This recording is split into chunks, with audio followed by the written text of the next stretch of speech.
Ladies and gentlemen, the President of the Republic of the Philippines, His Excellency Ferdinand R.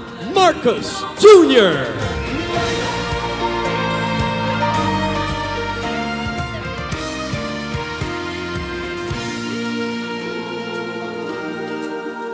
Panahon na ng pagbabago, dahil sa ito ay kinakailangan